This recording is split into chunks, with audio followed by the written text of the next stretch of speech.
This is Mike from Better Me, and I'm super excited to be here with you because I want to share a story with you.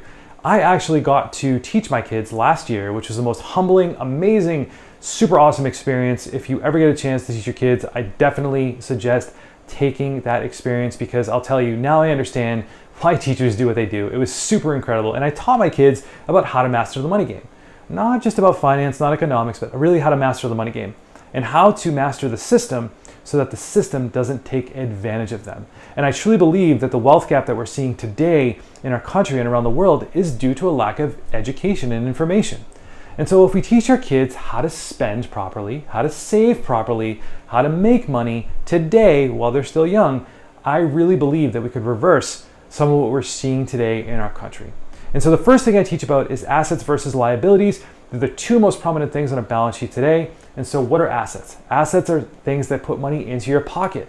What are liabilities? Liabilities are stuff that takes money out of your pocket.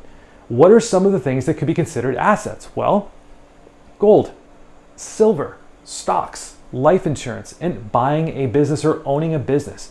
So many times today I see kids get money in the mail, or they get a check in the mail from their grandma, grandpa, happy birthday, and the parents will say, go put it in the bank. That doesn't make any sense. And the reason is this. You have to look at inflation, you have to look at other factors in the economy that are going on. If inflation is 8.5%, which it is at the time of this recording, and they're putting their money in the bank at 0.01%, they're losing a ton of money every single day. And so we want to teach our kids that there are alternatives just to putting our money in the bank and letting it die. There are other things that they could invest their money into, such as gold, right? Gold is super tangible. Gold used to back our US dollar. Now our US dollar is backed by the faith of the US government. But now gold is super tangible. People are trading it. It's a great income producing asset. The same as silver. It's not as liquid, but still a really good income producing asset. Stocks, if kids have the ability to invest in stocks, definitely teach them about the stock market, about how to invest properly, right? What to invest in. And a lot of this is trial and error. But as they get older and as they get more educated, they'll start to understand and learn about the different ways to invest and invest passively. Next thing is life insurance. Life insurance is great.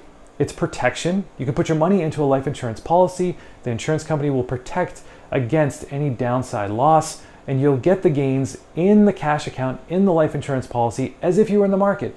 It's a pretty cool tool to allow kids to save money. So when they're 18, 19, 20 years old, they could take it out, they could pay for college, they could finance a business, whatever it is they want to do. And then buying a business or owning a business. So this is key. So if they buy a business and own a business, they start it up, it's successful, it's going to start generating cash flow for them while they sleep. They can pass it on to their kids, to their kids' kids, to their grandkids, whatever they want to do. Conversely, we have a liability. So liabilities are things that take money out of your pocket. There are things like a house, a car, a boat, vacations, vacation homes, luxury items. So if you take a house, the biggest lie is that our house is an asset. Our house is not an asset. It's a liability. Why? Because it takes money out of our pocket. Even if the house was paid for fully in cash, we still have to pay taxes. We have to pay all the expenses on the property. We have to pay for CapEx, which are large expenses like chimneys, roofs, windows, things like that. New refrigerator if it breaks, the smaller type of expenses. So all of that needs to be taken into account. And when that is, your house is actually considered a liability that takes money out of your pocket. A car depreciates as soon as it gets off the lot. So as soon as you drive that new car off the lot, it's going to depreciate. What does that mean? Loses value as soon as it gets off the lot, and you're paying a monthly payment on that every single month with interest normally to the bank.